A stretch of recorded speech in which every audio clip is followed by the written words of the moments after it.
We're excited to have you join us this morning on Global Television.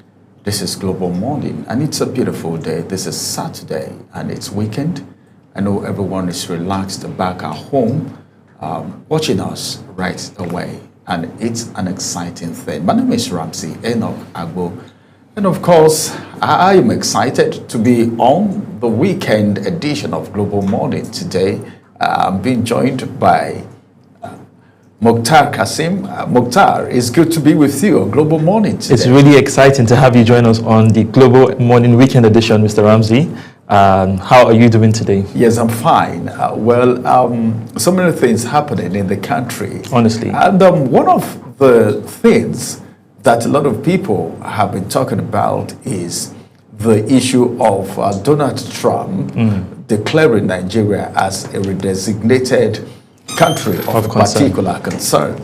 But then Nigerians have not stopped talking about it. But events are unfolding, reactions coming, people saying so many things. But as it is right now, we will be focusing more on what the president has said. The president said, well, in response, we are assuring Nigerians that the security situation, terrorism, will be taken care of in Nigeria. And that is some kind of a word of succor. But then, in one of the papers today, I saw that some persons are still fleeing their homes because of banditry. I think banditry, kidnapping, and terrorism have eaten deeply into the fabric of the society. And as it is, Nigerians will be glad if this is brought to an end. But then, some persons are of the school of thought that whatever it is that is happening in Nigeria is not targeted at a particular religion because the US believe that they tagged it as a Christian genocide. And a lot of people have frowned at that because Nigeria, we have multiple religions in Nigeria, even though we have the two predominant religions being the Christians and the Muslims. But then I think the way it is right now, arresting the situation, bringing terrorism to an end should be the main point of focus as it is. And Nigeria as a sovereign nation, as a sovereign state, some people have argued it, that Nigeria is a sovereign state, and of course, nobody can just step into a sovereign state to do whatever they want to do, because there were speculations that in one of the papers, I was discussing this with a colleague of mine, and I was telling them that the captions on some of the papers are misleading. Truly. Some of the papers said Donald Trump is ready to unleash on Nigeria, which is Nigeria. Very misleading. So, very misleading. Some people say attack. This is so misleading, and you know what the social media is out for. Of course, misinformation most times, and a lot of fake news on social media. But to address the issue you talked about, from my own perspective, I see Donald Trump's comment as a wake-up call, because Nigeria, if we're a safe nation where everybody can go about their business with no fear, then there will be no reason for Donald Trump to come and say he wants to come and attack wherever it is. But then again, we talked about genocide. For me, it's a thing that affects everybody, whether you're Muslim, whether you're Christian, whatever it is you believe in. We all are affected by insecurity, directly or indirectly. We have families, we have friends who have been affected. So it's not a matter, I don't want to give it a religious coloration or an ethnic bias. It is one that the government should tackle. Let's say people have said Trump has his reasons why he's making those statements, but beyond whatever notion or motive he might have, has he spoken words of fact? And yes, he has. Nigeria has been attacked by terrorists, and he has said if the government is not acting, he would be forced to come and deal with the terrorists, was the key word. The people who are attacking innocent Nigerians are people he has said he would target, and that is not out of place for me. So what the government, I feel they should do, is to synergize with Donald Trump and say, okay, America, of course, we know America has helped Nigeria in its fight against terrorism with weapons and a lot of armory. So they would say, how can you help us eliminate this, because we as a government, we do not want our people to be killed, and I believe the Nigerian government would not want to see their citizens maimed and killed. So it's a collective effort, and we know in the international system, no one country can achieve success in whatever field. It is a collectivism. So for me, the Nigerian government is supposed to ask the American government, how can you help us take care of these people who have been killing our people? It's that simple. It's not a matter of saying he's targeting you for a party. Even if he has a motive, has he spoken words of fact? Yes or no? And for me, it's a big yes. It's basically a big yes. Well, I think you wouldn't have spoken it, explained this in a better way than how you just did. I think what we should be thinking about right now is collaboration. Exactly. All right. How do we collaborate? This is something we've been fighting for decades, years, you know, and it's eating deeper into the fabric of the society. Certainly. Day by day. Lives are being lost. This is worrisome. It's now a problem for the nation. So if we see someone who said, all right, we want to join forces with you. Of course, there was a time that there were speculations that the United States and one other state are coming together to try assisting Nigeria in fighting terrorism. We heard they came, some things happened which we don't know, and they went back. If the same people are saying it is high time, all right, because the killings is just too much. It's too much. If they want to intervene or collaborate with the Nigerian federal government or the security outfit apparatus that we have, I think it should be a welcome development. It certainly is. All right. It's no longer news that Amopitan will be facing his first litmus test today. Already, people are gathering. People are leaving their houses in Anambra State. And millions of Anambarians will be walking to the polling unit, the booths today, to decide who their governor is going to be. As a matter of fact, Soludo is also in the race for APGA. And these are facts that we need to establish. And one of the facts is that the Anambra State is predominantly an APGA state, all right, in that axis. As it is right now, a sitting governor, there is this school of thought, all right, a mentality of Nigerians that a sitting governor, a sitting president, an incumbent, all right, in quote, don't lose elections in Nigeria. We're looking forward to the elections today. We'll be bringing you updates from time to time on global television today, beginning from now, just like we are saying now. Is the table going to turn round today in Anambra State, or is it still going to be the same speculation and perception of Nigerians that incumbents don't really lose elections if they are in the race? For Anambra today, is it really going to be a different ball game? Then for Amopitan, of course, it's going to be a litmus test. Remember when he was getting into office, one of the things that the president even told him is free and fair election. These are things that stands out for Amopitan. Number one, he is a son. And in the history of Nigeria, this is about the first time Nigeria is having a son as an INEC chairman. Yes, it is. INEC is Independent National Electoral Commission. A lot of people have argued it in the past, whether or not they are independent. But what we know them to be is independent, even though they are the ones saddled with the responsibility of conducting elections in Nigeria. And as a matter of fact, it is not just INEC alone that carry out the electioneering process in Nigeria, because we have some persons who are returning officers who are not really INEC officials. We have professors, all right, who are designated into these positions. We have ad hoc staff, where you have people from all walks of life, even core members participating in elections. So if you want to sum everything together, you won't be wrong if you say, well, it is not just INEC alone that carry out this activity, but then, in quote, whatever happens from there, INEC will be held responsible. The ball stops at their table. The ball stops at their table, and of course, Amupitan is going to be having his first litmus test today. A lot is expected from Amupitan, of course. So as it is right now, in Anambra State, we have our correspondent who is there that we would be talking to much later. Yes. And we have members of civil society organization that even had a press briefing yesterday talking about apathy. Today, we may be talking to one of them at the course of Global Morning today and on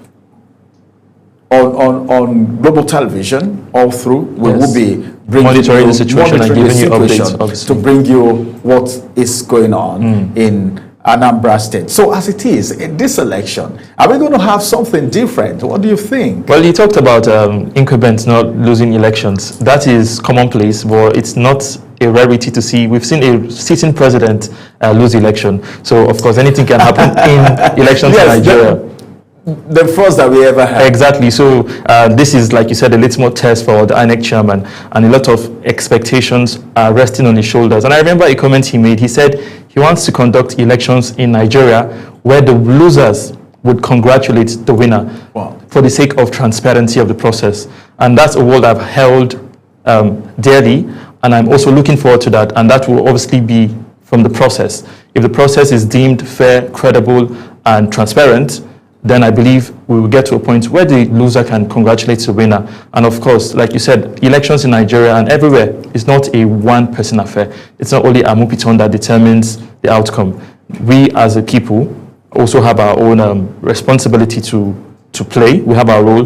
The security forces have their role. So it's a multi-sectoral approach that we need to ensure that elections in Nigeria, not just in Anambra State, all across the country, are deemed fair and credible. All right. Let's take a quick break. After this break, we'll return and we'll bring you what the papers are saying. What is on the headline this beautiful weekend? Stay with us. Global Morning is your top morning show here on Global Television. We bring you fresh news updates daily while delving into a variety of current affairs and topics. And at the same time, keeping you well informed about important events, both national and internationals. Global Morning serves as a valuable source of information, helping viewers like you start your day well informed. Stay connected from Monday through Sunday to a wide range of latest news making rounds on Global Morning. We're on the road to protest. And the president meets all of our demands.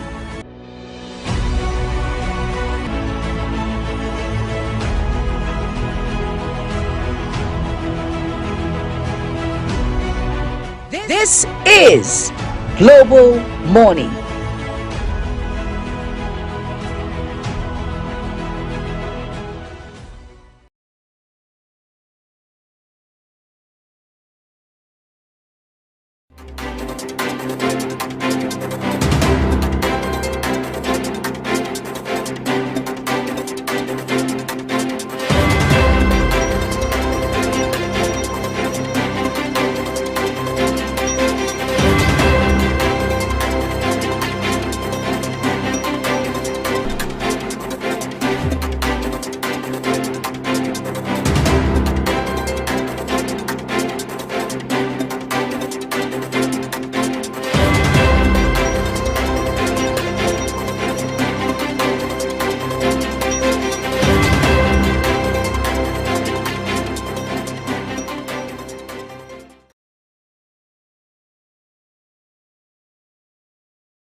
Morning, and you're welcome from that break.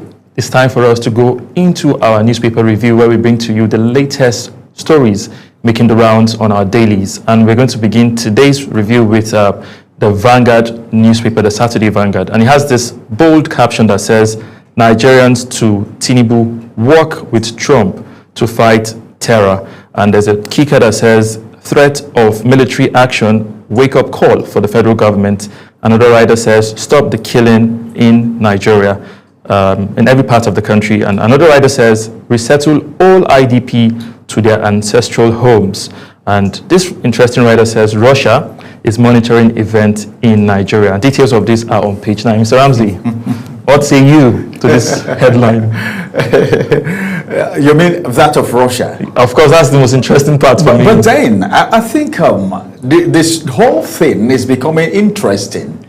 Russia monitoring situations in Nigeria, US monitoring situations in Nigeria. To what end? To what end? But then, I think all of this is in a bid to eradicate terrorism. If terrorism become a thing of the past today, all of these things that we're talking about become history. True. So I think what we should do, the service chiefs should hit the ground running. They just came into office. Yes. I think the president has spoken that he's ready to fight terrorism. Yes. All right. So with all of this being put together, I don't think well, they should keep monitoring and give us situation reports. Well, you know, people have said external forces do not come for Santa Claus reasons. They're not Father Christmas. They always have an ulterior motive. What do you say to that allegation? Well, I think it's not an allegation per se. It is a perception. And a lot of people say these things because of previous experiences. You remember Libya. You remember Libya. Remember Iran. Afghanistan. So with all of this experience put together, the Nigeria story could be different, as a matter of fact. But if you look at these scenarios, you will be tempted to say, well, why this sudden interest? Exactly. This thing has been there for a couple of years. For a very long time. So why now? Someone's, well, I wouldn't want to go too far, but then I think whoever that is monitoring, they should monitor for the right reasons. Exactly. And they should ensure that they do their best to bring peace to Nigeria. That's just what Nigerians are calling for. Nothing more than that, peace. And then moving away from that, we see the headline that says Anambra Showdown, Soludo, 15 candidates, no fate today. And details are on page 14. All right. We should go to the next paper now. Let's bring you more headlines from the Weekend Trust. On the Weekend Trust, we have some very interesting headlines for you right there.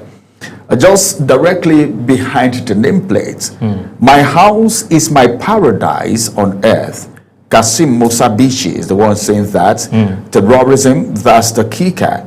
Court fixes November 20 for judgment in Kano's trial. I was watching the video yesterday of how he was ranting in court. And someone said something, hey, he was saying they don't have the right to convict him. And he was ranting in court. And someone made a statement beside me. I pretended like I wasn't hearing. The person was like, oh, it's true that the way this person is speaking, he may not be able to work with lawyers, or the legal practitioners may not be able to work with him. And I was like, well, individual differences, different stroke for different folks, and whatever it is, he has said he's going to defend himself. And that is fundamental right. Yeah, it's a fundamental right, and he's been given the right to do so. Yes. So Nigerians are actually waiting for what will be the outcome of that. So, November 20. All fingers crossed. D-Day. All and fingers crossed. See how that pans we'll keep you posted. Of course. So all you need to do is just keep track on Global Television. Certainly. 2.7 million Anambra voters decide on next governor today. This is exciting.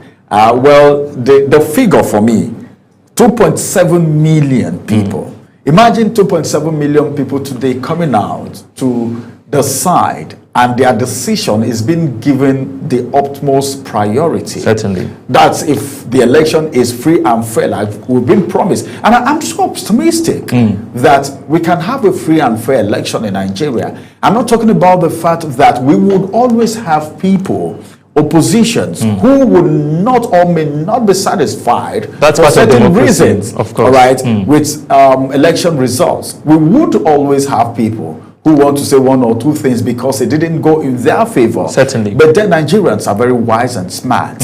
We should be able to know when an election is free and fair. Of course. Now, details of that you can actually get on page 23.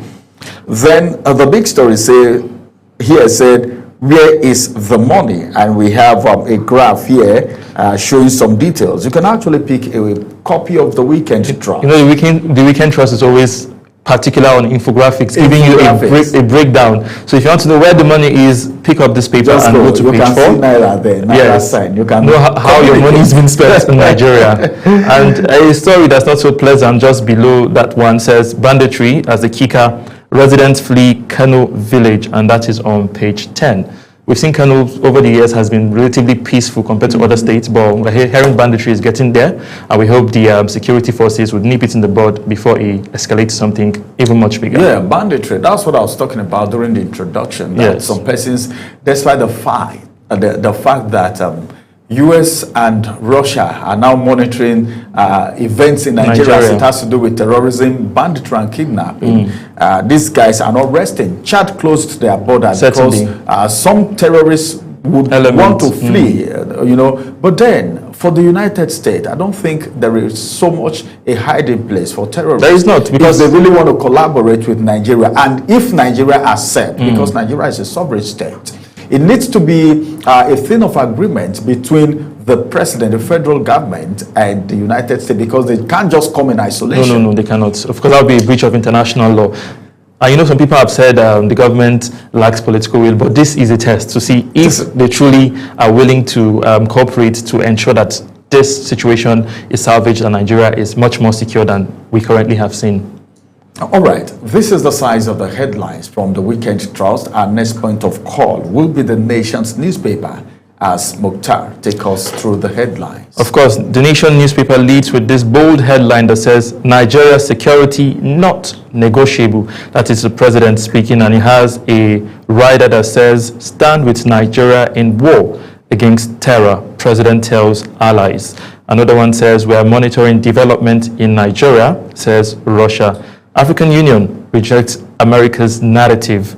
And the last one says, new COS, that's Chief of Army Staff, tax troop on security. That's beautiful. I think one stood out for me. I don't know. I'm so particular about the statements coming from the President of the Federal Republic of Nigeria.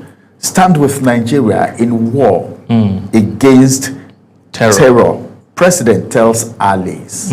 All right, this is what you want us to do for us. Of course. Stand with us in this war. In any way you would want to support. You might not be sending your armories, but then what are the intelligence informations that we would get from you that will help us eradicate this terror is very important. It certainly is. And you know, of course, security is not just warfare.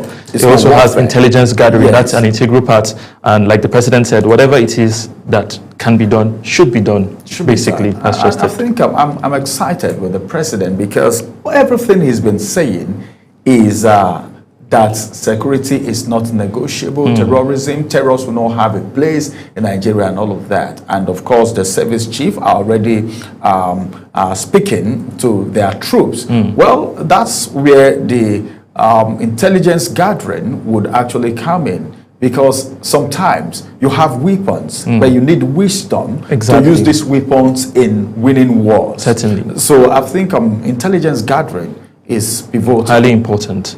And of course, still on the Anambra election, above the nameplates, there's a headline that says, Anambra governorship election, tight security as 2.8 million voters head to poll. And with a kicker, a rider that says, new INEC chairman faces litmus test. And of course, we've spoken about that before.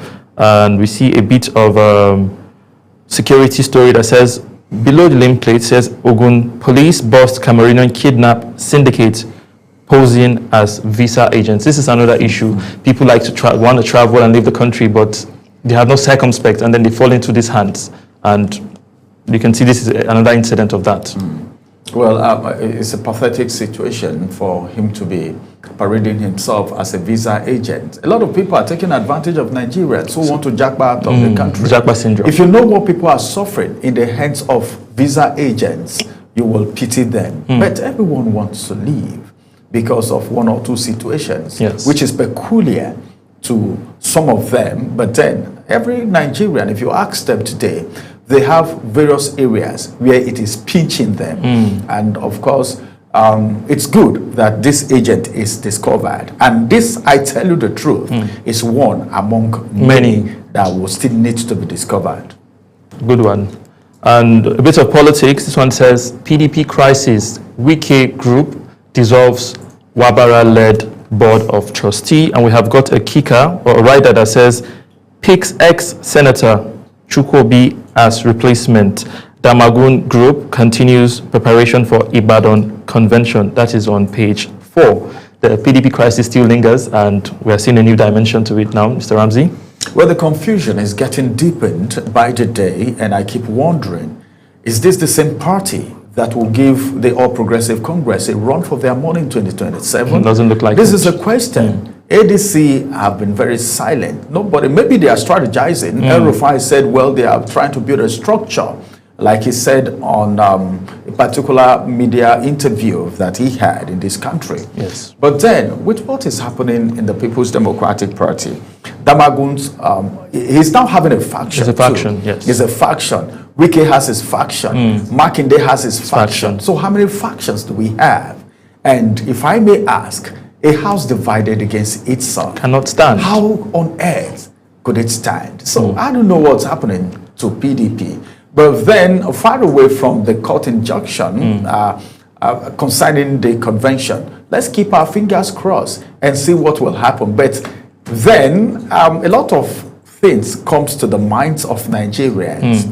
This convention is going to be in Oyo State, in Ibadan, to be specific. Yes. And that is the corridor of Makinde. Damagun's faction is preparing for the convention. Abdurrahman's faction is preparing for the convention. Wike's faction, then you talk about Makinde's faction. Well, let's keep our fingers crossed and see what is going to come out of that convention. Maybe that's going to be the last one that will break the camel's back. Well, for me, whatever it is they are going to converge, it should be around national interest.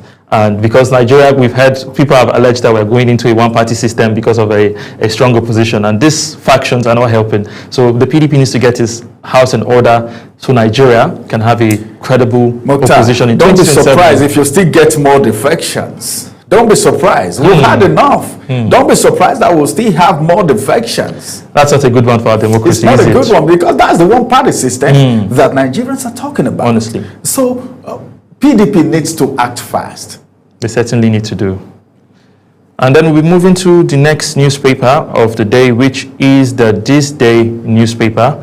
And it leads with this headline that says, in two-horse race, 2.8 million voters to determine Soludo Ukachukwu, others' fates today. Of course, we've had that story from many newspapers. And there's a story above the nameplate which says Russia monitoring situation in Nigeria and Tinubu seeks global support. We've also talked about that one. And there's something else that's a bit of entertainment. It says Burna Boy leads as Davido, Wizkid, Aerostar bag Grammy nomination. That's a different one from what we've seen. And that's much we can have on the This Day newspaper. Now we go to the Punch newspaper, but then this is the sports segment, something I know Mr. Ramsey is very passionate about. And the Punch newspaper says, the Sport Punch newspaper that is, says Osimhen, Ajibade, others no CAF award fate, November 19. Are you excited, Mr. Ramsey? Yes, I'm excited because Nigeria is leading so far. I think it's a good one, but then let's keep our fingers crossed and see how it's going to end. They've been nominated. Let's see who is going to make it to the final list. Yes, I hope Nigeria, of course, sure, Osimhen has won the award before. I think even Ajibade has. Yes, I think she has. Even the goalkeeper, Nadozie, has. Nigeria is not doing badly as it has to do with on the continent. On the continent. And even we've been nominated. I think Lukman also made a list in the Ballon d'Or, even though he didn't go far in the selection process. So globally, we're not doing badly in sport the women are making us proud than the men. I must say that. I'm a man, but The women can do better. they are proving it. In I'm not sports, saying it. yes, They are proving it. they have the records to The show for record it. is there. The data is there. Yes. Oh, all right. We still have some other headlines on the Punch newspaper this morning.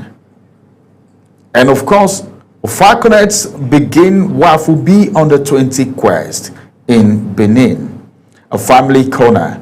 You can reduce your fertility challenge with egg freezing. European scout discover Nigerian talents in Lagos State.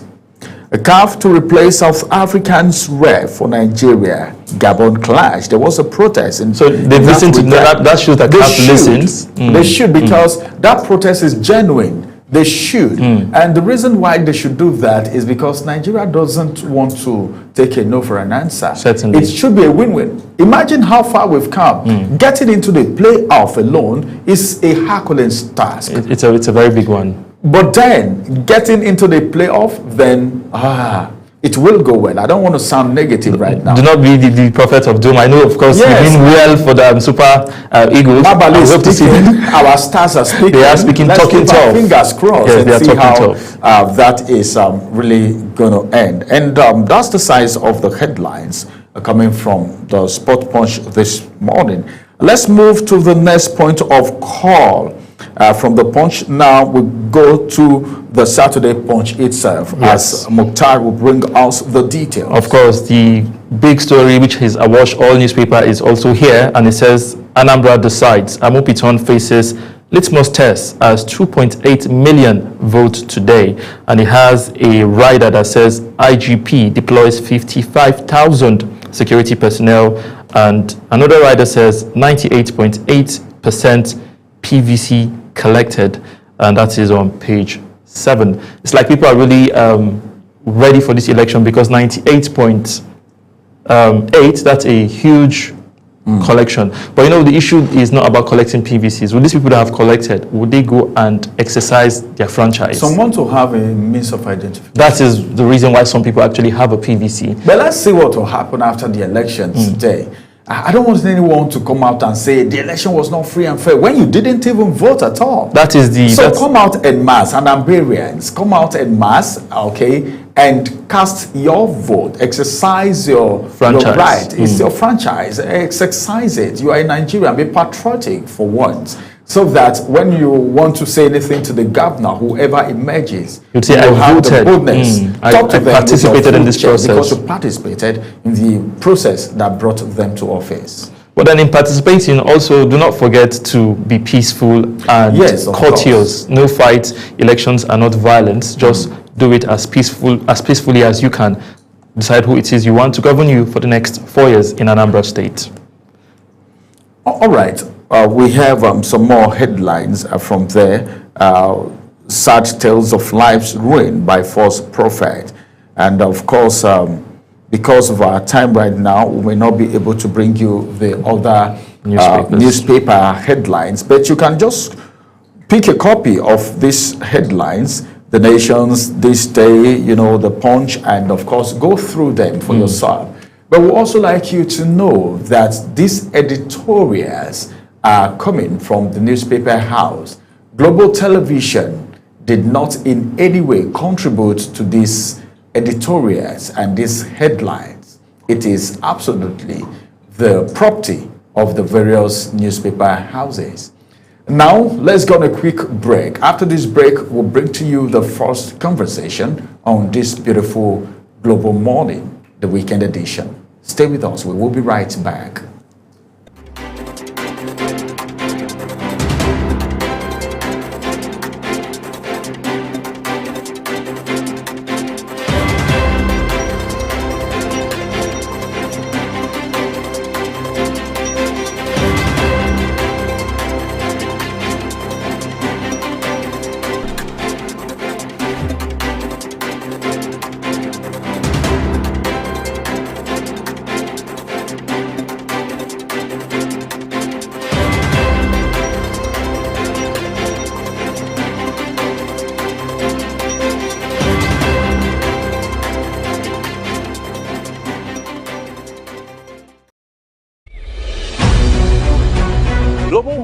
is your top morning show here on Global Television. We bring you fresh news updates daily while delving into a variety of current affairs and topics. And at the same time, keeping you well informed about important events, both national and international. Global Morning serves as a valuable source of information, helping viewers like you start your day well informed. Stay connected from Monday through Sunday to a wide range of latest news making rounds on Global Morning. We're on the road to protest. The president meets all of our demands.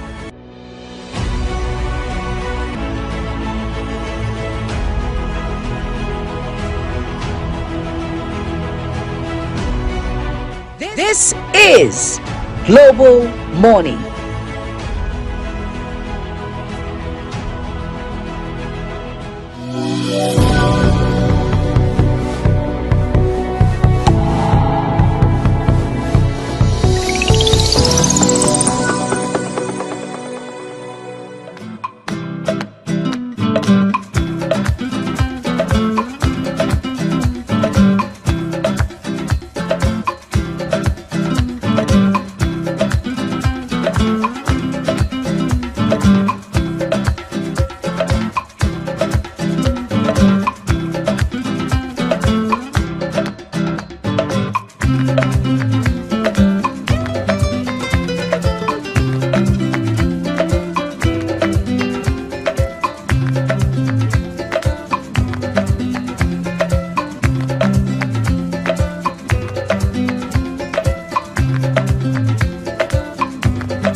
is your top morning show here on Global Television. We bring you fresh news updates daily while delving into a variety of current affairs and topics. And at the same time, keeping you well informed about important events, both national and internationals. Global Morning serves as a valuable source of information, helping viewers like you start your day well informed.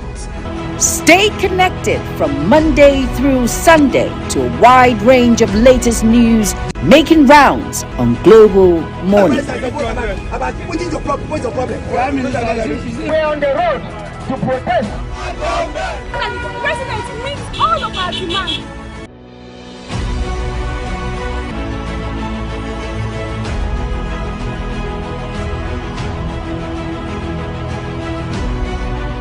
This is Global Morning.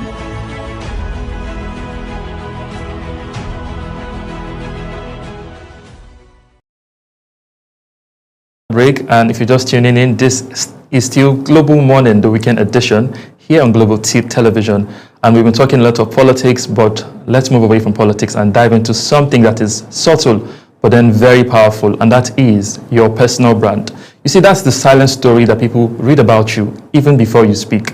It is the way you dress, the way you behave, your post on social media, your interaction with people around you. These are all things that make up your personal brand. Now, whether you're a student, an entrepreneur, a professional in whatever field it is, your personal brand is already shaping opportunities for you. It could be that difference between your dream job, your dream spouse, or whatever opportunity you've ever wanted.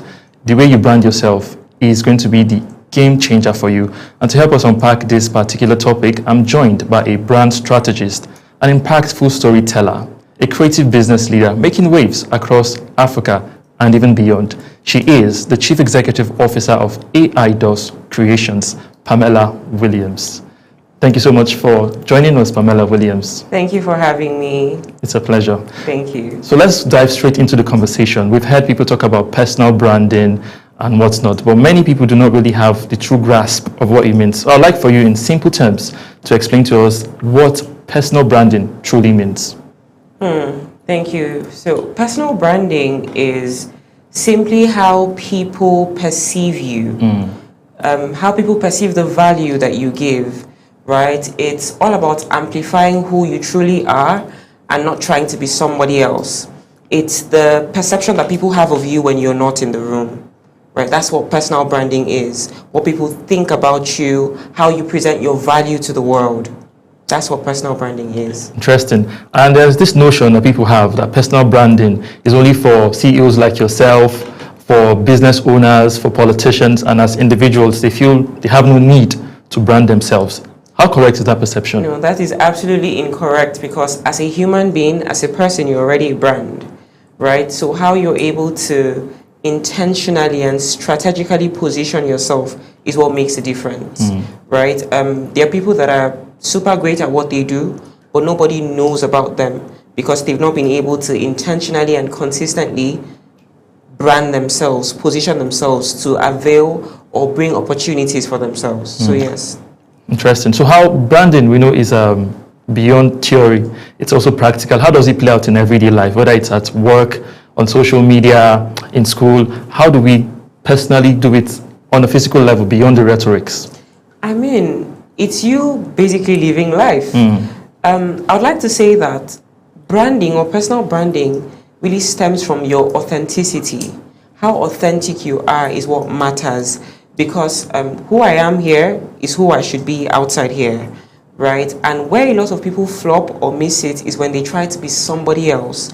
So the practicality of branding is when you're able to merge your authenticity,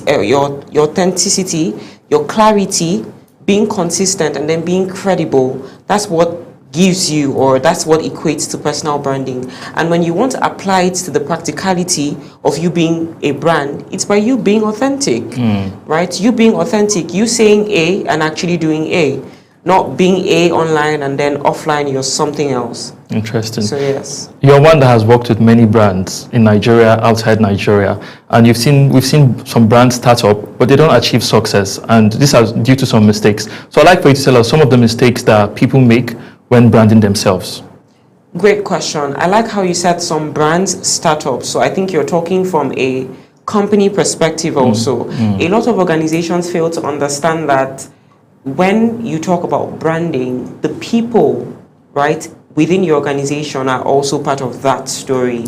So branding in its entirety, there's a research that was done by Career Builder in 2018, and it said that 70% of job recruiters employ people that are active online, right? Because in the end, they'll be the ones to help tell the story of that company. And a lot of people are drawn to people. People are drawn to people, not products, right? So it is always wise to leverage the people in your companies to position your products or services even better, because people are drawn to them as people.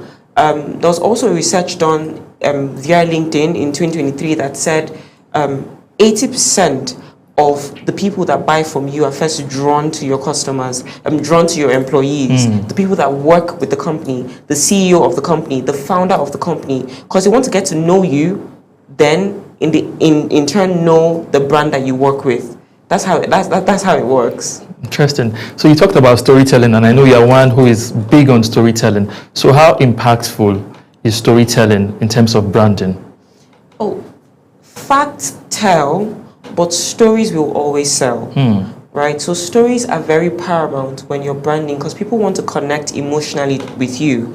They don't want to talk to a robot, right? They don't want to talk to AI. We're in the era of AI and technology, and a lot of things we see online are doctored by technology. So people are people are in search of real value, real people that they can connect with, not just somebody that is mechanical or robotic, right? So yes, having to employ the art of storytelling is the number one go-to when it comes to personal branding, because we want to share in your experiences. We want to get to know you as a person, because once you're relatable to, people are automatically drawn to you. Once people can find shared or common grounds and experiences, they can connect better to whatever you're saying or whatever path you're on. Interesting. Let's talk about storytelling, and we're still talking about authenticity. You mentioned authenticity, and we've seen lots of story out there. You talked about AI, and many stories seem like they are from a chatbot many times. So how do we tell authentic stories without coming off as we're trying to force an image? Authenticity in storytelling, how do we achieve that? So authenticity in storytelling first comes from clarity, and that clarity is gotten from self-awareness. Right? Before you're able to tell a story, you need to understand the story. You cannot tell a story you do not understand, and self-awareness gives you that. So as someone that is trying to build a personal brand, get to know yourself. Get to know who you are, what you stand for, and who your audience is. Right? Get to know who your target audience is. Because I feel like what makes storytelling difficult is when you try to sell to everybody. But when you have a clear-cut target audience that you're speaking a particular message to, it gets easier. Right? The authenticity just shows, because you know, okay, this is your target audience and this is what you're trying to achieve. So first of all, be self-aware. From there, you get clarity on what you stand for and who you're speaking with. Then storytelling becomes ultimately easier. And then there are frameworks to go about it depending on the type of brand you're trying to build. That's a very impactful point. And let's talk about consistency. You can have a beautiful story, but it only lasts that long. And people tell stories, but after a month or two, a year, it fizzles out. It goes back to the same monotonous tone. So how do we stay consistent in our branding? So I like how you say after people stay consistent for a while, they fizzle out. And that is because a lot of people are gearing towards perfection. They don't want people to see their flaws or their mistakes. They want people to see them in a certain light. And consistency would definitely and always beat perfection, anytime, any day. So consistency in this end can be done in a way that you are not, should I say, boxed, right? I don't want to say go with the flow, but technically go with the flow. How you feel. Sometimes you're waiting for the perfect moment to film a particular content, but you might have Rema or Word at a particular time, and that's the best time to put it out there. But because you're not on your makeup or you're not on your hair or something, you feel like it's not the best time to put it out there. So consistency has to do with you being comfortable in your skin. Yes. Right? Being able to talk when you have to talk. not waiting for the perfect time. That's why I started with perfection. Because a lot of people are always waiting for, oh, are my lights good? Do I sound well? Am I looking good? Right? Yes, all those things matter, don't get me wrong. But in the course of having to build a personal brand, people need to see many sides of you. I'm not saying be vulnerable, but be strategically vulnerable. Yes, so that's what I would say to that. Very interesting. You're one who has helped many brands find their voices. Personally speaking, what moment or experience helped you define your brand and the leader that you are today? What's that moment that was the it moment for you? I think it was when I started working with the Servlead group of companies, and when I realized that media was my calling, right? I realized that I was called to do media with meaning. So that was a turning point for me. And then I hopped on the mission to also help people find themselves. And that's when I found brand strategy, having to strategize, develop, and help people implement structures in their lives that enable them position right for the opportunities that they deserve. Because a lot of people have done great stuff, but who knows about them, right? So I took it as a personal goal to preach the message of having to build a brand, both offline and online. Because a lot of people feel like when you talk about brand building, it's all about the online space. Yes. No, even offline, what you do offline also matters. It's part of your branding. Yes, so it was joining the Servlead group of companies that really helped me realize that beyond who I am, there's a cause for me out there. And at Servlead, we believe in building people, enterprises, and nations. And that was also part of my mission as a brand strategist in the beginning. Yes. So let's make this more practical. We've seen people starting up average brands, but they are struggling to make their brand solid. So what steps can they take to ensure that they make a solid brand? Okay, first off, number one, they have to be clear. Clarity is the first thing. You have to be clear. You have to know who you are. You have to know what your brand is who your brand is trying to sell to. You have to understand what you stand for. And then you have to have a goal, right? A lot of people want to be out there, but they just want to be out there for being out there. What is your goal? Why do you want to do it, right? And if you do not have a why, you have to first determine that before you hop on the bandwagon of trying to build a personal brand. Now, once you've been able to get that clarity, you then have to start defining your message. What message do you want to preach, right? You then have to define your communication channels. How do you want to get that message out there? What channels do you want to use? Do you want to use social media? Do you want to use a blog? Do you want to use a TV show? Do you want to use writing? Right? There are a lot of blog platforms where you could pen your thoughts on. What are the mediums and channels you intend to use? Do you want to own a podcast? You want to start off a podcast. So you have to define those communication channels in which you believe are the best suited for your own type of brand or the type of message that you want to preach. Once you've been able to define that, then you now create a strategy, a framework that enables you execute that seamlessly. Because I think what a lot of people struggle with is when they've gotten the clarity of what they want to do, the how becomes the problem. And that's where I come in with brand strategy. So these are some steps. First of all, be sure, know who you are, know who you're speaking to, know what you stand for, define your message, your tone, your voice, then define your communication channels, how you want to put out that message to the people that need the message. Remember, you are not building for everyone. There's a specific target audience you're building for, right? And once you're able to crack that, it gets easier. So you can now start talking about your content calendars or your strategies or your messaging frameworks and start implementing those structures. Yes, you know, as humans, we are very habitual beings. Our habits die hard. So what are habits that you've seen in the course of your career that either lead to success or that has made people fail in their branding process? Great question. So one habit that I have seen repeatedly in the people that have been able to achieve global success has been consistency, right? Again, I'm speaking on consistency because I know that a lot of people are not consistent.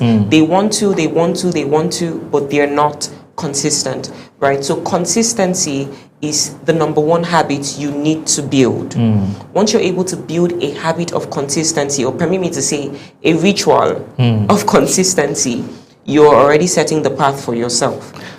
So beyond consistency, also visibility is a new currency, right? once you're consistent, where are you consistent on?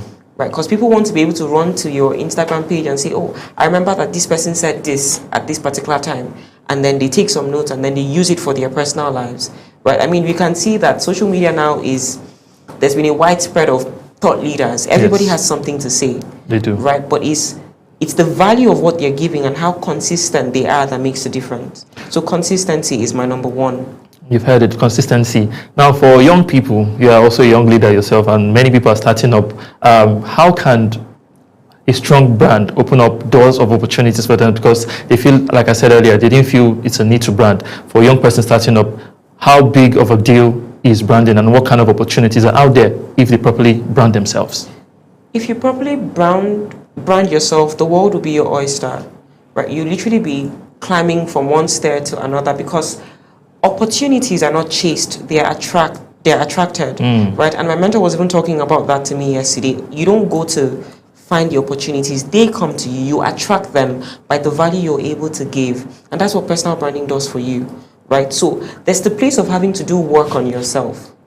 I see a lot of people wanting to be thought leaders when there's no substance, right? People are so big on wanting to be seen, but when you're being seen without substance, when opportunity avails itself, you lose out. Right, so you have to build, you have to study, you have to work, you have to understand the market or the industry that you're in, so you better position, right? Because for every industry, there's a different framework, there's how to go about it, right? So you have to first break your back, burn the night candle, get to understand the rudiment of what you're trying to build, right? And then position strategically to get that. Very, very, I like that answer. Now let's talk about the tools out there, digital tools. Social media is one, and I know you're one who's big on social media. Storytelling is a tool. Design, casseroles, all those are tools. Do they really help in amplifying one's brand message? Absolutely. Like I said earlier on, there are communication channels, right, that help your word get out to the people that it needs to get out to. So I would always advise my clients to combine their level of creativity and technology to get the expected result that they want. Because truthfully speaking, AI is here to stay, right? It's not going anywhere. So the earlier you integrate it to your creativity and your personal brand, the better. Because AI is an enabler, right? And a lot of people fail to see that. I still have contacts that do not believe in AI in 2025. And it's very confusing to me, because I understand that AI is meant to help me be better. It's not meant to be me, right? It's meant to help my processes, because in the end, your processes is a very silent marketing strategy, because your processes lead up to the output that we see. Yes. So people are able to judge and know that, oh, this person has a good process, and they will want to work with you, because if your processes are right, the outcomes will be right.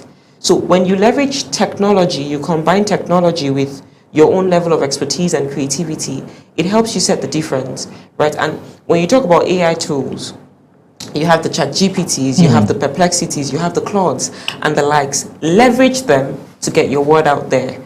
Leverage them to refine your message, right? I mean, we are human beings, we make grammatical errors, and it's not that AI doesn't do the same, but it just helps you be better just a bit, right? So I definitely advise everyone to leverage AI tech.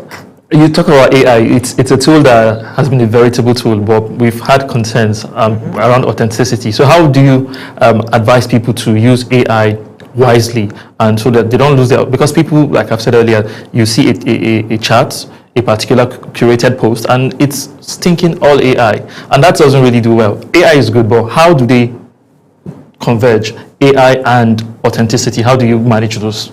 So first off, you need to humanize your brand. Right? And take, for example, you're placing a prompt on a ChatGPT and you're not giving it context. Because people can tell when it's not you. Certainly. People know, right? I mean, the M-dashes are clear to see. So people know when it's not you, but it's in your place to refine.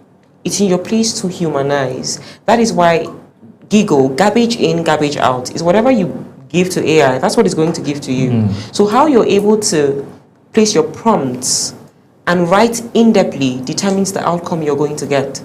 And like I said, you have to keep refining, right? Because sometimes AI might likely change your tone of voice, right? It might likely change your message subtly, and you may not know if you're not paying attention. Truly. Right? So, in as much as it's an enabler, it still has its cons that we are very, very, it's clear to see it's for clear to everyone. see. So, we have to be careful and, again, refine it, humanize it, right? Before you put it out there, read it through. Some people just copy and paste, and that's not it. That's not it. And let's talk about the brand that you had, and that is the AI Does Creations. I know it's been built on creativity, brand strategy.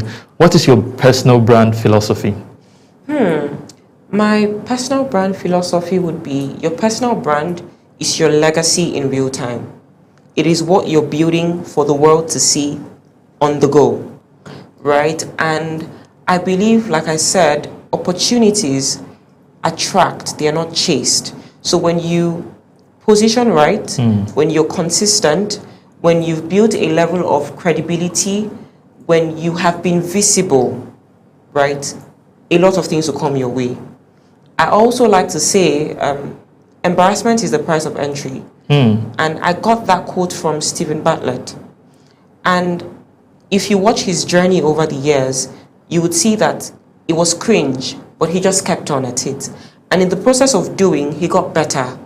Right? You don't just get better overnight. People want to skip the process and get to the top. It does not work like that, even for your personal brand. There's a saying that you cannot take the elevator to success. You have to take the stairs. You have to take the stairs, right? So there are processes you need to go through before you get there. There is no overnight success. I repeat, and I stand on it, there is no overnight success. So people need to be able and to be willing to want to actually do the hard work before going up the ladder. Hard work. So what advice would you give to people starting up, like people that are starting from the scratch? What's the one advice you'd give them in turning their brand and making them an instant success, even though you said there's no instant success anyway, obviously? Stay original. Stay authentic. Be clear on your message. Be clear on your why. Be clear on the people you are targeting. Be clear on what you want to achieve, what goal you want to achieve with your personal brand. Because that way, it sets you apart. There are 1,001 people doing exactly what you're doing. So how do you stand out in that competitive market, right? Is when you're clear. Clarity. Clarity sets the difference. In one sentence, we're approaching the end of this conversation. In one sentence, what is your definition of a powerful brand? A powerful brand, to me, is a brand that is able to reach the people it's meant to reach. A brand that is able to, permit me to say that branding is not effort, but results. Right? So a brand that is able to show results. Davido said in his song, Church or no working. No working. So a brand that is able to show results is a powerful brand. Yes. Thank you very much. Thank you so much, Pamela Williams, for sharing such refreshing insights today. And today's conversation reminds me that branding is not just about logos or trend. It's about values, consistency, authenticity. Your personal brand is already speaking for you. Just make sure it is telling the right story. And that's it on this particular segment of Global Morning Weekend. We'll go on a quick break. And when we return, the conversation continues. Please stay with us. Global Morning is your top morning show here on Global Television. We bring you fresh news updates daily while delving into a variety of current affairs and topics. And at the same time, keeping you well informed about important events, both national and international. Global Morning serves as a valuable source of information, helping viewers like you start your day well informed. Stay connected from Monday through Sunday to a wide range of latest news making rounds on Global Morning. We're on the road to protest. And the president meets all of our demands.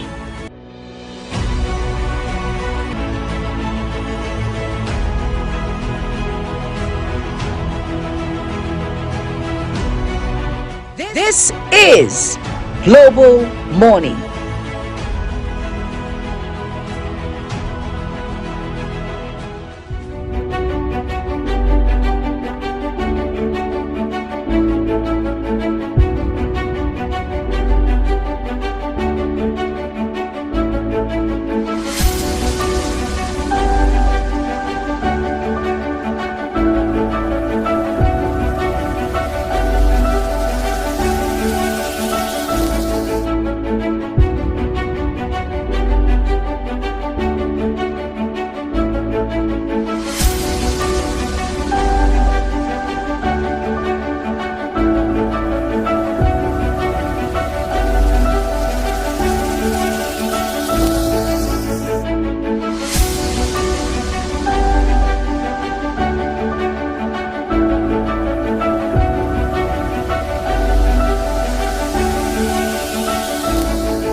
Morning is your top morning show here on Global Television. We bring you fresh news updates daily while delving into a variety of current affairs and topics.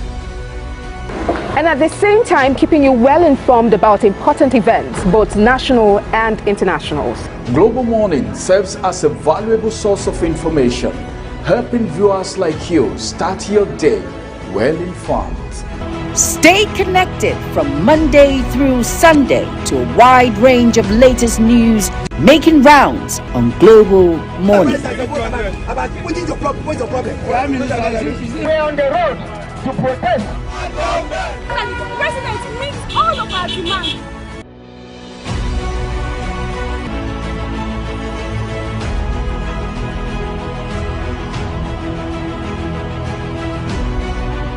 This is Global Morning.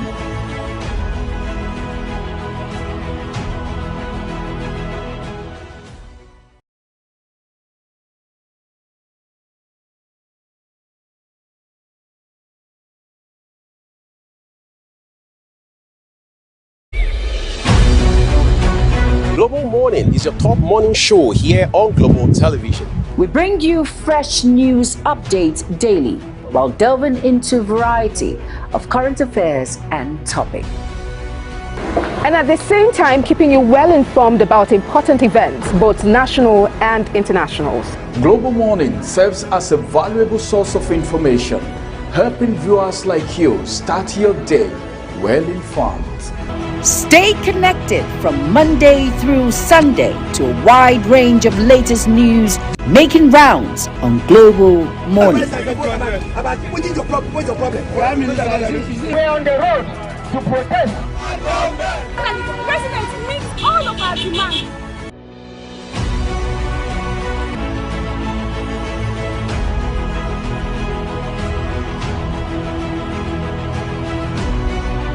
This is Global Morning.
Global Morning is your top morning show here on Global Television. We bring you fresh news updates daily while delving into a variety of current affairs and topics. And at the same time, keeping you well informed about important events, both national and internationals. Global Morning serves as a valuable source of information, helping viewers like you start your day well informed. Stay connected from Monday through Sunday to a wide range of latest news making rounds on Global Morning. What's your problem? We're on the road to protest. And the president meets all of our demands.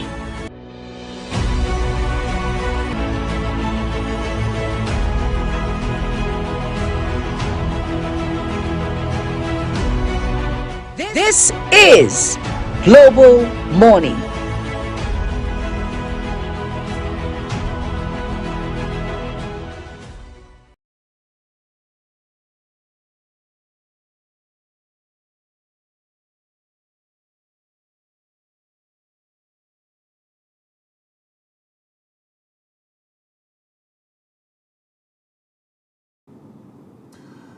Many thanks for staying with us on Global Morning today. This is the weekend edition, and of course, the first conversation is all about branding. Let's see how the branding in Anambra State is going on right now, because the first process of branding for the governor is starting for the polls today. So Anambra will be deciding who their governor will be. Soludo had been there, and of course, you know how he came into office. And that's the reason we are having this today. All right, we'll bring you all of those details. And of course, our reporter is on ground to also let us know what is happening from there. As it is right now, 2.8 million voters hit the polling booth today to decide who their governor would be. And as a matter of fact, we'll be speaking with a correspondent, a reporter who has been on ground to monitor the situation in Anambra State. Anete Patrick is in Anambra State to monitor the elections. But so far, so good. It's been a very wonderful one because, as a matter of fact, by 7:42 this morning, INEC officials, including IU core members, arrive with election materials at Village Hall Polling Unit 9 and 10 earlier today. Of course, that is Nudu and Okuno in Oka South local government area. Oka South happens to be the capital of the state. And as a matter of fact, it's so glad that we have them arriving. One of the things that a lot of people have actually complained about in elections is late arrival of materials. Okay, as it is, what do you think about them arriving this early? For me, this is early. Of course, arriving before 8 o'clock is early. Remember, once again, that this election is more like a litmus test for Amupitan, like we have said. But the arrival of materials and core members who, like we were saying this morning, they are coming in as ad hoc staff to participate in the election.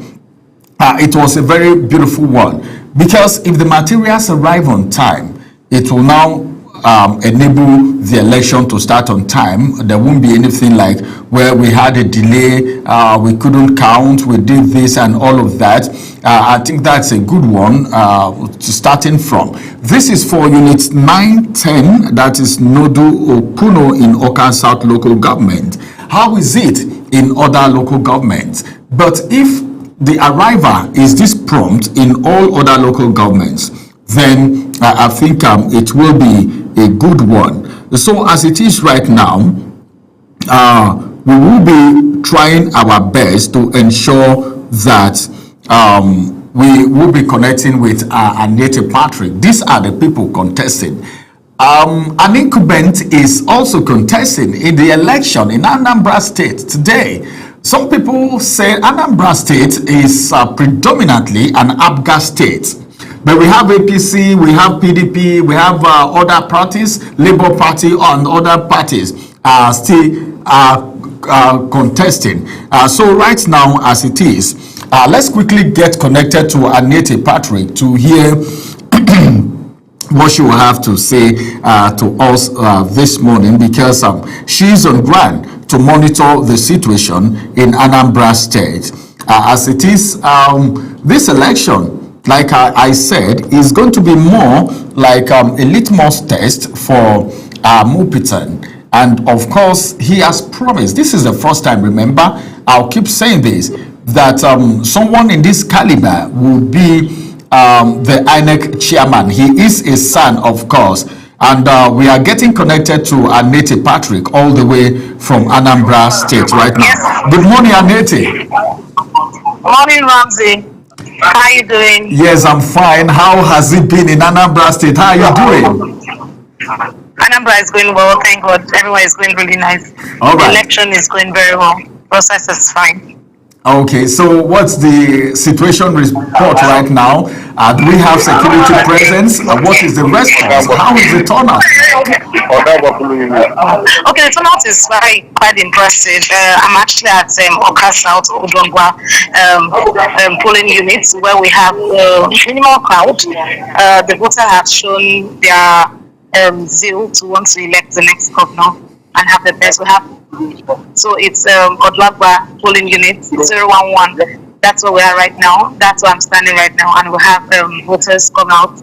Initially, we had a little bit of a challenge with the leavers, but we were able to resolve it as a RAC leader of delegation of the adult staff was able to rectify it and get it active. So far, we've seen the elderly, we've seen the young people, we've seen party agents monitoring closely to ensure that proper things are done to guide the process, and so far it's going well. We also moved across the city center here in Oka South, and also some of our colleagues at the Oka North side have also given their details of how it's been okay. Even though we have election day, you know how it's always like during election day, we always have people do their leisure things. Some people start a day of holiday for them.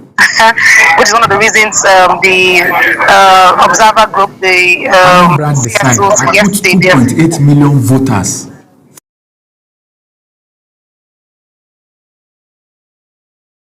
But right now I have a voter who has just voted, who's standing to also bring us up to speed on his experience and what it looks like for Anambra stance. So I have Issa Steve, who will speak with you right now and tell you what it feels like for the electoral process here in Anambra. All right, that's good. Ramsey, are you with me? Yes, I can. So are you ready? He's there. All right. Okay, you have Steve joining us right now. All right, let him speak to us how the election is going and how he feels. Hello, good morning. Yes, good morning. It's good to have you join us live on Global Television this morning. How is the election going in Anambra State, and how do you feel? How would you describe this election? For now, the election is peaceful. People came out, but not in mass. I think there is voter apathy for now. Except otherwise, it will change. But for now, we have few people coming out. The INEC, they came on time. Everything started on time. With the police. So everybody, the voting has commenced in NS. Okay. Yes, I have voted. All right. Have you voted already? I have voted myself. Okay, that's beautiful. You go to the board, you take out your name, go and vote. You accredit and you vote immediately. And wait for those that want to wait for counting. But it's smooth everywhere. Even when we make calls to ask our colleagues how far, they say everything is going on smooth. That's the situation for now. Okay. Thank you very much for joining us. That's beautiful. This is a good one. This is commendable. Everyone is commending INEC for starting on time. Unlike previous elections where you have people coming very late. No. The INEC people came on time. And before some areas they came before 8 o'clock, some 7 on the dot. While here they came just 8 o'clock. They started the meeting, they take up their cubicle and they start after addressing us. The vote start the race. All right.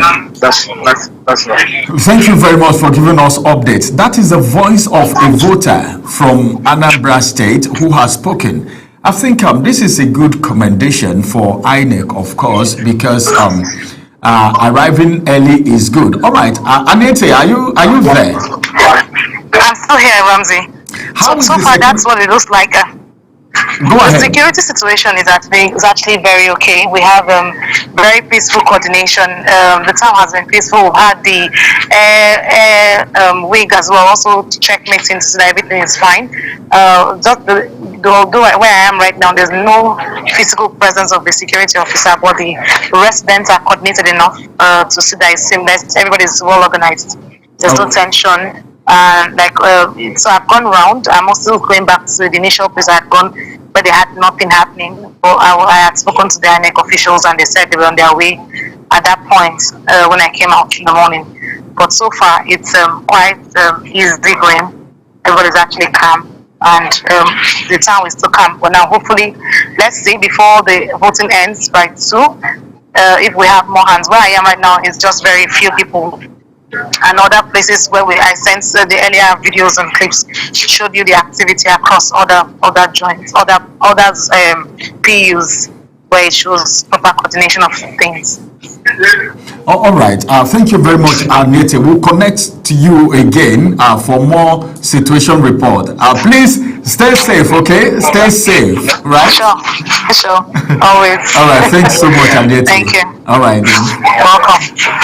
All right. That's the situation report from Anambra State, as it's been brought to us by Anete Patrick, who is on ground. She's a reporter from Global Television who has gone to monitor the situation in Anambra State along with other media houses. But then it's a good one because the testimony so far is good. You know what it means for 2.8 million voters to held to the poll to choose who their governor would be. Well, some persons are of the opinion that so far INEC is doing a great job in Anambra State. We'll bring you more details as we proceed, and other people will still be speaking to us in the process. Stay with us. Let's go on a quick break. After this break, we'll bring you a conversation. And of course, every governor, like in Anambra State right now, we know the incumbent governor is someone who is a sport lover. Almost all the governors, most of the governors in Nigeria are sport lovers, and a lot of them have preached sport development at various levels. Yet today we want to speak with someone who is doing very well in that area, and of course also still we want to urge governors, people in authority, and of course other good meaning Nigerians to support sports development in Nigeria and in Africa. Let's go on a quick break. After this break, we will host one of Nigeria's greats. She was up there for the under-17 game in Morocco. We'll bring you details about Queen much later, immediately after this break. Stay with us. Global Morning is your top morning show here on Global Television. We bring you fresh news updates daily while delving into a variety of current affairs and topics. And at the same time, keeping you well informed about important events, both national and international. Global Morning serves as a valuable source of information, helping viewers like you start your day well informed. Stay connected from Monday through Sunday to a wide range of latest news making rounds on Global Morning. What is your problem? We're on the road to protest. And the president meets all of our demands.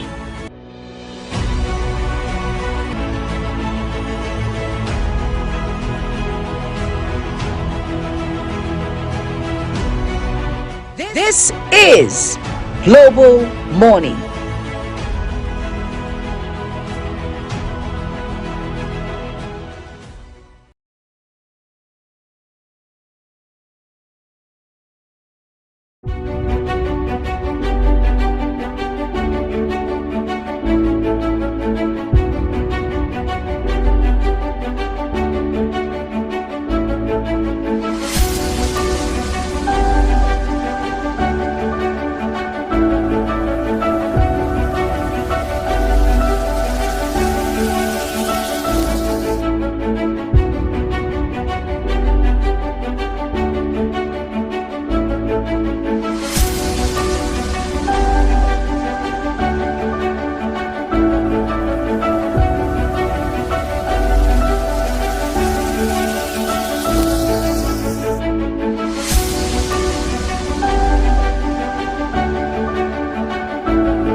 Global Morning is your top morning show here on Global Television.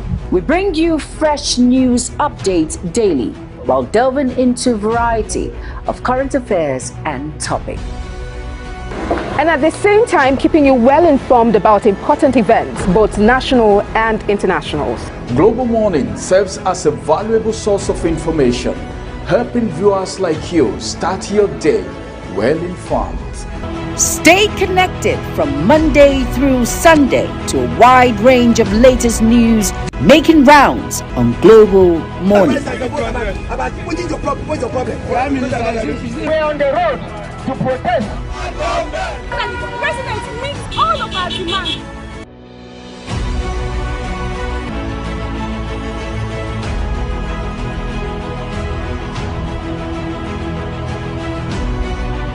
This is Global Morning.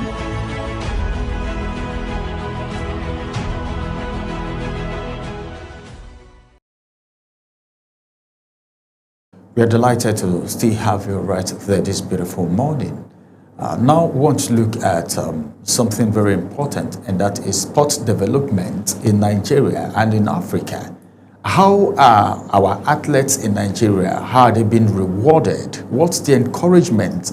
What is the system doing? You know, most times people tend to celebrate, you know, our success, but then how do we become successful without putting in the work?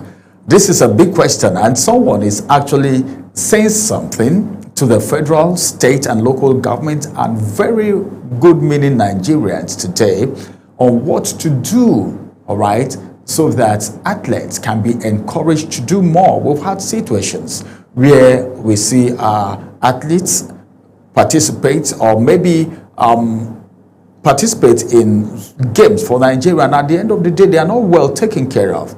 And in front of us, the world come pick them away. You know, we've had situations like that. There is one that I'm supposed to mention, but I'm not going to mention it on live television right now.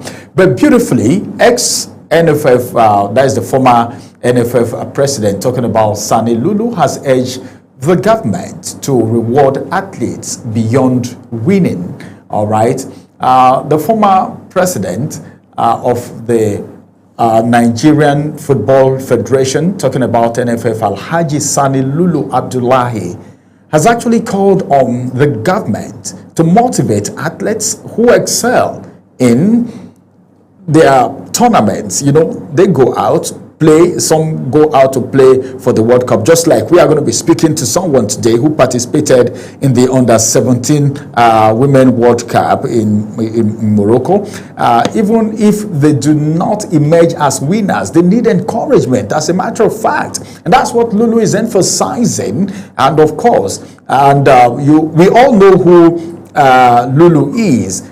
He is the proprietor of Fosla Academy in Abuja here. You know, after being the president of NFF, he didn't stop there. He saw the importance of harnessing talents and showcasing them to the world to put Nigeria in a global map. This is what every individual and sport lover and administrators are supposed to be doing, as a matter of fact. And of course, as it is, he has made his appeal while receiving Queen Joseph, a member of the Nigerians Under-17 women's national team, the Flamingos, who returned to the school after participating in the FIFA Under-17 Women's World Cup that held in Morocco. One beautiful thing is the fact that Queen Joseph is in SS2. She's an SS2 student. And of course, of the academy, of course, I'm talking about Fosla Academy now.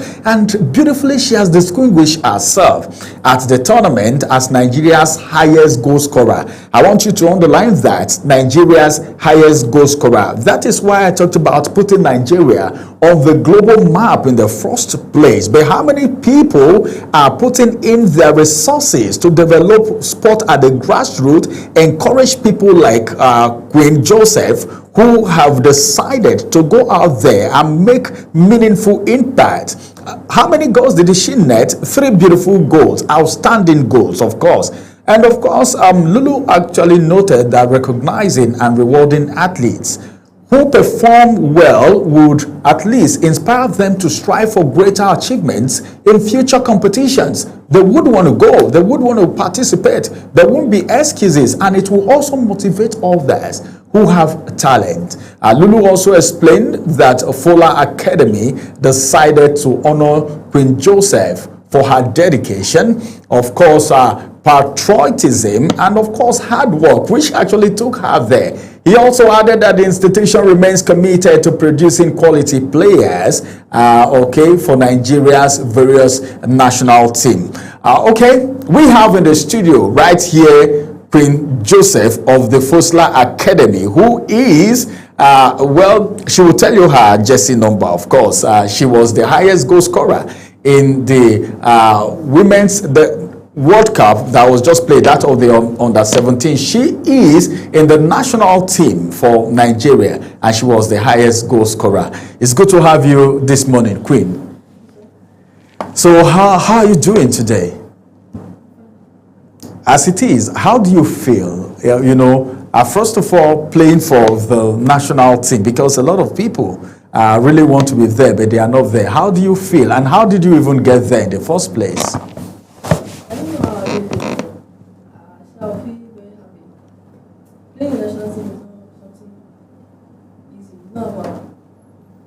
Not that easy. I feel happy and grateful to be there. Okay. You know, one thing stood out for you, and that's the fact that it was a whole lot of experience, you know, playing with your colleague. Now, let's begin. The experience, you know, you met people from different countries. And of course, you saw how this is going, seeing, and conquering, all right, being the highest goal scorer. How did you get started? Tell us about your football career, because in Nigeria today, a lot of people will tell you, well, football, man, so get a CB. But for you, how did you get started? What inspired you? How did you get into football in the first place? I would say I started at an early age when I was, is it 6, something like that, 6. But I started playing professional at the age of 15. I was in Fossil Academy. So I started as a minor, like in the grassroots, where I don't even have boots to play. I normally go to play with boys. There's this thing that is called 5-a-side. I don't know if you know it. We just go choose ourselves and play. But I started playing and I started learning, getting experience from the bigger players, that is my seniors. So I started playing with boys and I started getting this experience and started making me like, I want to do more. You know, when you see bigger people playing, you would like to be like them. So I go to Fossil Academy. That's where I started playing in the pitch. Like, that's where I started playing in a field where I was trained by coaches and I was guided where in Fossil before going to the national team. Okay, before you got to the national team, have you played in some competitions? Or have you prepared? Tell us, what is Fossil Academy like for you? I say, for me, Fossil Academy is like the best place to start because of the encouragement and the guidance of the coaches, and because it's just like, it's not all about football. We do go to school and we do learn a lot of things. So it's like Fossil Academy is just like the best place to start. Okay, now let's get to talk about your place in the national team. You played for the Flamingo under 17 team, yes, right? Yes, who like in your team? What is the teamwork like? Who do you like if I ask you now, who is the person you always want to collaborate with? You know how these things happen. How were you even able to score 3 goals? Yeah, it was from the help of my teammates. But I say my team, the person that I always look up to is my captain, Moshi Shakirat, because she always like inspired me. Like when I see her play, I'll see this, like I'll feel as if it was me that is playing. She was even the person that normally give me assists, both at the qualifiers and at the World Cup. Yes, let's talk about, you know, we're not talking about the qualifiers. The qualifiers that made you people to actually get in there. How was the experience? How was the qualifiers like? The difficult times, you know, the things you have to surmount. You know, sometimes some things happen and you will be discouraged, but you encourage yourself and all of that. How was it like? Because qualifying in the first place is another thing. Yes, sir, the selection process. I know how the tension used to be, then go select me, so am I going to be selected and all of that? Because there are several other players, but just 11 of you were in the field of play alongside with other substitutes. Yes, sir. The first qualifiers we played against South Africa, I was part of the team. I traveled, but I didn't play. Both the home and away, I didn't play. You were on bench? Yeah, I was on bench. So the other one, which is our last match against South Africa, so I have to play them home and away. The that time I got injured on my knee 1 week before the game. I got injured, but with the help of my team doctor and the team physio, sometimes the football is not about maybe getting well. Sometimes it's from your mind when you have that mindset. So that qualifiers, I was like injured, serious. I have serious injury in my knee. I have meniscal injury, serious one that even some people were like shocked how I managed and play. I even scored 2 goals. So I got injury, and in the Flamingos, I was not a starter before. I wasn't starting, even in the friendly match. I was not the starter. I was not a basic starter. I was just like maybe come from the bench, enter and played. I played several matches, friendly matches. So I never even expected to play against Algeria. It was our striker, Harmony Chidi. She was the striker then. She got injury too, but her own was like 3 days before the game, and she could not play. So I just like came in a crucial time, and I was happy to even score the 2 goals to help my team and secure the qualification to World Cup. So it was even it was your 2 goals that even gave them the qualifiers that made them qualify. Yes, sir. And that was my first international game and my first. The question I want to ask is, you are, from every indication, it means you are good. But why will you always have to be on the bench when they know, okay, what if that injury didn't happen and you didn't come? Maybe they wouldn't have qualified. So why benching somebody and, of course, somebody who knows how to play? Anyway, congratulations for qualifying the Flamingos for the World Cup. And, of course, let's go on a quick break. After this break, when we return, the conversation continues with Queen Joseph. Global Morning is your top morning show here on Global Television. We bring you fresh news updates daily while delving into a variety of current affairs and topics. And at the same time, keeping you well informed about important events, both national and internationals. Global Morning serves as a valuable source of information, helping viewers like you start your day well informed.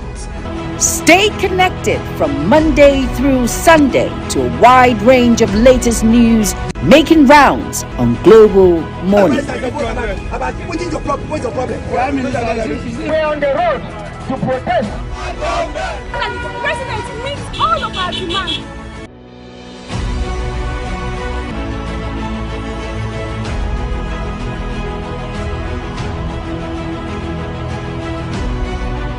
This is Global Morning.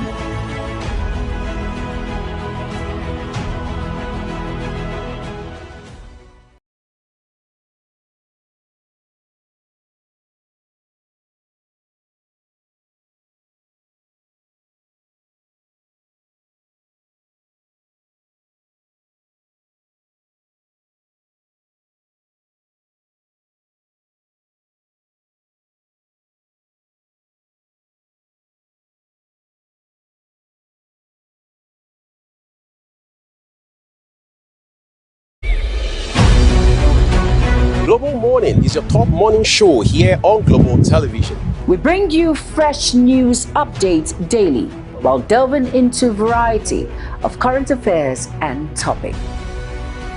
And at the same time, keeping you well informed about important events, both national and internationals. Global Morning serves as a valuable source of information, helping viewers like you start your day well informed. Stay connected from Monday through Sunday to a wide range of latest news making rounds on Global Morning. What is your problem? What's your problem? We're on the road to protest. The president meets all of our demands.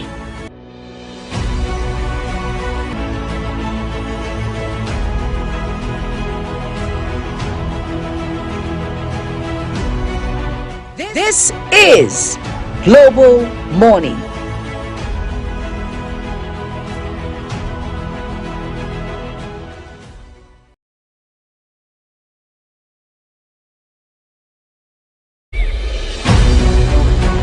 Global Morning.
A player from the Flamingo under-17 that played actively in the World Cup and was the highest goal scorer in that game, all the way from Folsa Academy. Queen Joseph is right here.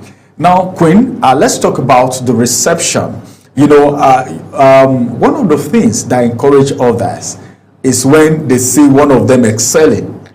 Your performance, being in the national team and being the highest goal scorer, what impact do you think it has made since you came back to the academy for others? I would say for other parents watching out there, they will see that, okay, this girl is from Fossil Academy and she's just an SS2 student. For her to be in the Flamingos team and she's doing well, that school is good, that school is good. So they would like to bring maybe their children, because in our female football, it's not every parent that allows his female child, play the football. But for me, with this little I've contributed, maybe they will decide to bring their children to Fosla. And how is the acceptance in the family? What is the family support like from your parents? Because you are in SS2 and you're already on the international stage. You play with all your games that you played before you came back. You play with Algeria, you play with other countries. That's for the qualifiers. Then in the global stage, we were talking about World Cup here, where you play with the likes of Argentina, you know, and the rest of them. How is it like for you? Which of the countries, all right, stood out for you? Just share your experience with us. I played 4 matches. I played 4 different countries. Likeness of Canada, France, Samoa, and Italy. That's Italy. For me, the difficult match is against Canada. Canada? Yes, sir. I don't even see it difficult because there's this thing I believe in myself that I'm not scared of anything. So no match is difficult for me. But we lost, and I would say it was difficult because they defeated us, and the game that day. What was the score like? 4-1. 4-1? Yeah, and I scored that 1 goal. And you were the one that scored that consolation goal. Yes, sir. Wow. So the match is not easy because, let me just say, it's the start. That's my first game at the World Cup. Maybe that's why. But subsequently, I start getting used to it. And so now at Fosla Academy, it's both male and female, is it right? Yes, sir. So now, we are trying to round up now. But before we go, what would be your advice to people of your age? Because the reason why I'm asking this is because a lot of people have taken to the street. Some people are distracted by the social media. Some people, you see them on TikTok, you know, showing their bodies and not even thinking of doing anything meaningful with their life like you're doing now. And even you are on the international stage. What would be your advice to girls of your age? Well, I didn't ask of your age, but you are in just SS2 as it is right now. Yes, so what would be your advice to your mates out there who are in school and even those who may be somewhere now watching us on global television? my advice to them is that you just go to do what you know how to do best, and you just have to keep your head down, remain focused, you have that determination, and the sky will be your limit. All right. Thank you very much for joining us on Global Morning today. And of course, it's so interesting that Queen, in fact, has said everyone will need to put their house in order and, of course, encourage their children to participate in sport, because putting Nigeria on a global world is something for Queen. And I was just watching the celebration when on arrival. How did you feel? I want to be sure you were not emotional. At first, I was emotional because oh my God, it's like a surprise. Because that's a celebration. They welcomed me at the qualifying match. After our qualifiers, they welcomed me, but it was not as big as this one. So in my mind, I just like, okay, going to this World Cup, I have to do better. I have to do more, so that they welcome me big. But this, I don't know what to say. Oh. I know how it feels, of course. All right, congratulations once again. And we want to encourage you to do more. And of course, you've gotten there. And it's going to be higher, higher, higher. I know very soon clubs will be coming for you. And of course, the sky will be your starting point. Congratulations once again, Queen Joseph. Thank you, sir. All right, this is going to be the size of the first conversation. Let's go on a quick break. When we return, we'll get you connected to what is happening. I think at this point in time, I know someone out there is already thinking of how sport can be developed in Nigeria, because so much needs to go down there into sport, so that at least we can have our children performing fantastically well out there when they hit the global stage. We'll return after this break. Stay with us. Global Morning is your top morning show here on Global Television. We bring you fresh news updates daily while delving into a variety of current affairs and topics.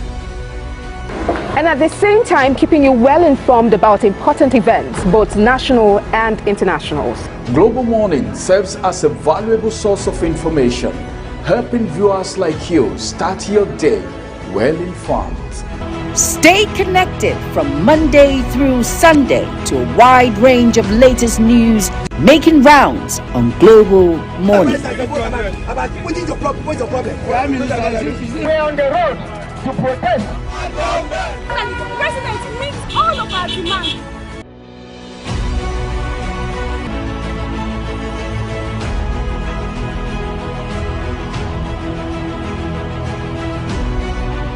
This is Global Morning.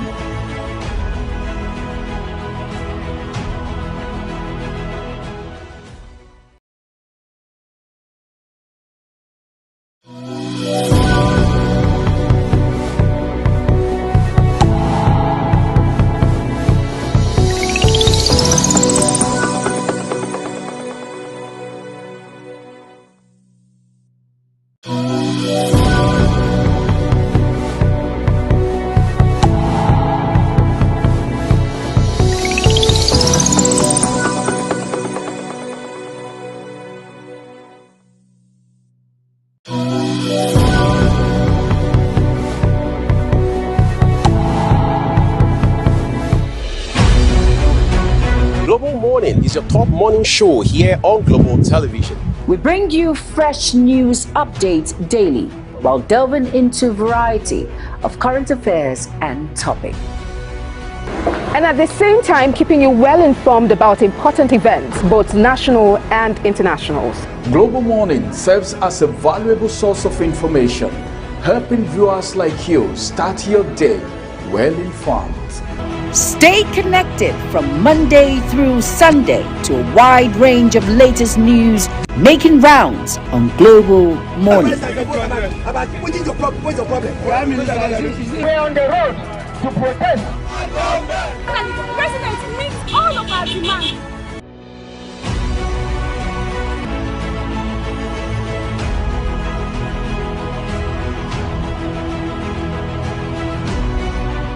This is Global Morning.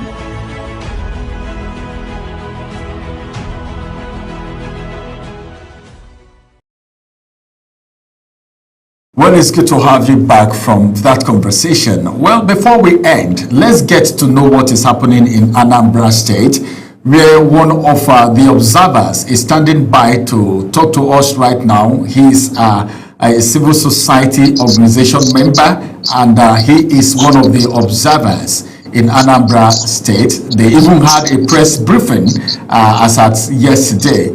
Kachi Ojeran is joining us from Anambra State right now. It's good to have you, Kachi.